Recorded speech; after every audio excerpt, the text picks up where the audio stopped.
बहुत समय पहले एक घने जंगल के बीचों बीच एक चालाक ठग रहता था, जिसका नाम नागराज था। उसका नाम जंगल और आसपास के गांवों में आतंक का पर्याय था। वह अकेला ही नहीं था, बल्कि उसकी 3 बेटियां भी थीं। उनकी मां का निधन उनके बचपन में ही हो गया था और नागराज ने उन्हें अपने ही तरीके से बड़ा किया।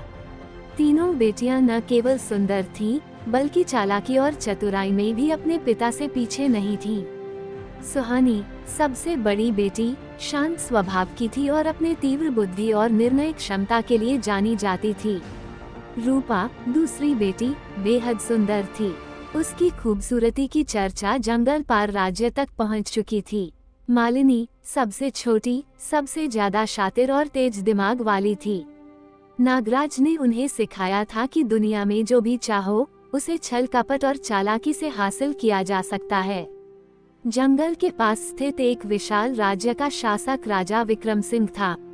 उनके बेटे राजकुमार अर्जुन अपनी वीरता और दयालुता के लिए प्रसिद्ध थे। अर्जुन न केवल एक साहसी योद्धा थे, बल्कि वे सच्चाई और न्याय के पथ पर चलने वाले नेक इंसान भी थे। उनकी रुचि राजमहल के ऐश्वर्य में कम और प्रजा की भलाई में अधिक थी। अर्जुन का सपना था कि उनका राज्य खुशहाल हो और सभी लोग एक दूसरे के प्रति प्रेम और सम्मान का भाव रखें।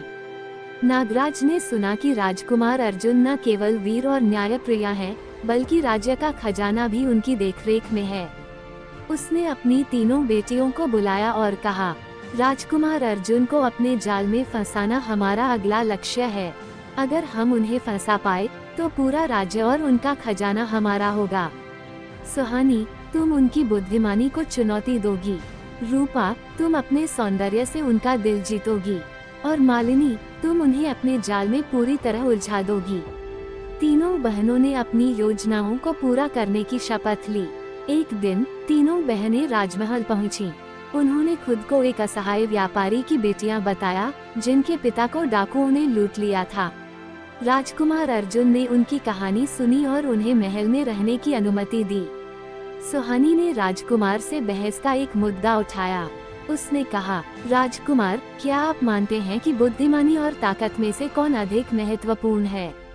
अर्जुन मुस्कुराए और बोले, ताकत बिना बुद्धिमानी के विनाश का कारण बन सकती है, लेकिन बुद्धिमानी से बिना ताकत के भी बड़ी जीत हासिल की जा सकती है। सुहानी उनकी इस बात से प्रभावित हुई, लेकिन उसने सोचा कि वो उन्हें अगली बार और कठिन चुनौती देगी। दूसरी ओर रूपा ने राजकुमार के करीब जाने का प्रयास किया। उसने अपने रूप और व्यवहार से उन्हें आकर्षित करने की कोशिश की। एक दिन उसने एक गीत गाया, जिसकी मधुर ध्वनि महल के कोने कोने में गूंज उठी। राजकुमार ने उसकी सराहना की, लेकिन वे रूपा की असली मंशा को समझ गए। सबसे छोटी बहन मालिनी ने अपनी चालाकी से राजकुमार को फंसाने की कोशिश की। उसने एक झूठी कहानी गढ़ी कि उसके पिता जंगल में एक राक्षस के चंगुल में फंस गए हैं। उसने अर्जुन से मदद मांगी।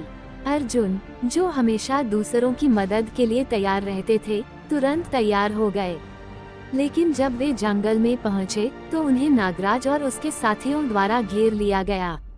नागराज और उसकी बेटियां अर्जुन को जाल में फंसाने में सफल हो गए थे, लेकिन अर्जुन ने अपनी बुद्धिमानी और धैर्य से न केवल खुद को बचाया, बल्कि नागराज की साजिश को भी बेनकाब कर दिया। उन्होंने नागराज को चेतावनी दी और कहा, दुनिया में सच्चाई और ईमानदारी ही सबसे बड़ी ताकत है। छल कपट से हासिल की गई चीजें ज्यादा देर तक नहीं टिकती। तीनों बहनें इस घटना से स्तब्ध रह गईं। वे अर्जुन की बहादुरी और ईमानदारी से प्रभावित हुईं। जब तीनों बहनों ने अर्जुन की सच्चाई और साहस को करीब से देखा, तो उनके मन में उसके प्रति प्रेम उत्पन्न हो गया। सुहानी को अर्जुन की बुद्धिमानी ने आकर्षित किया। रूपा को उनकी सादगी और दयालुता भा गई। मालिनी, जो पहले छल कपट में विश्वास करती थी, अर्जुन की ईमानदारी देखकर बदल गई। अर्जुन ने भी देखा कि तीनों बहनों के दिल में अब बदलाव आ चुका है। उन्होंने अपनी चालाकी छोड़ दी है और सच्चाई का रास्ता अपना लिया है।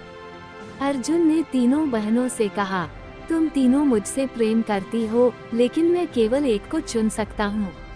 इसलिए मैं तुम तीनों को एक परीक्षा दूंगा। जो इस परीक्षा में सफल होगी, वही मेरी रानी बनेगी। परीक्षा में तीनों को जंगल की यात्रा पर भेजा गया। इस यात्रा में उन्हें अपने भीतर के डर, लोभ और छल कपट को हराना था। सुहानी को एक जादुई झील पर जाना था, जहां उसकी बुद्धिमानी की परीक्षा होनी थी। झील के पास एक बूढ़ा व्यक्ति मिला, जिसने उससे कहा, अगर तुम इस झील का पानी पी लोगी तो तुम्हें असीम शक्ति मिल जाएगी, लेकिन ये तुम्हें स्वार्थी बना देगा। सुहानी ने जवाब दिया, शक्ति का उपयोग दूसरों की भलाई के लिए होना चाहिए, न कि स्वार्थ के लिए। उसकी यह समझ उसकी परीक्षा को सफल बनाती है। रूपा को एक सुनसान गांव में भेजा गया, जहां उसे अपनी सुंदरता का उपयोग किसी को बचाने के लिए करना था। गांव में एक बच्चा कुएं में गिर गया था। रूपा ने अपनी सुंदरता और सौम्यता का उपयोग करके गांव वालों को एकजुट किया और बच्चे को बचा लिया। मालिनी को जंगल के खतरनाक हिस्से में भेजा गया, जहां उसे ईमानदारी से अपना रास्ता ढूंढना था। उसने चालाकी छोड़कर ईमानदारी और साहस से अपने डर का सामना किया। तीनों बहनें अपनी अपनी परीक्षाएं सफलतापूर्वक पार कर महल लौटीं। अर्जुन ने देखा कि तीनों ने खुद को बदल लिया है। हालांकि उनका दिल सुहानी की ओर झुक चुका था। उन्होंने सुहानी को अपनी रानी चुना। रूपा और मालिनी ने इस फैसले का सम्मान किया और खुशी खुशी अपनी नई जिंदगी शुरू की। अर्जुन और सुहानी ने मिलकर राज्य को खुशहाल बनाया। उनकी कहानी हमेशा के लिए प्रेम, सच्चाई और बदलाव का प्रतीक बन गई। शिक्षा। पहला, सच्चाई और ईमानदारी ही सबसे बड़ी ताकत है। दूसरा, प्रेम और साहस किसी को भी बदल सकता है। तीसरा, अपने भीतर की कमजोरियों को दूर करना ही असली जीत है। Like, share, subscribe, comment lines. पहला, अगर आपको ये प्रेरणादायक कहानी पसंद आई हो तो इस वीडियो को लाइक जरूर करें। आपकी एक लाइक हमें और बेहतरीन कहानियां लाने के लिए प्रेरित करती है। दूसरा, इस कहानी को अपने दोस्तों और परिवार के साथ शेयर करें ताकि वे भी इस प्रेरणादायक यात्रा का हिस्सा बन सकें।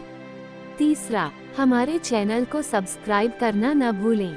ऐसी और भी अनोखी और प्रेरणादायक कहानियां आपके लिए लाते रहेंगे।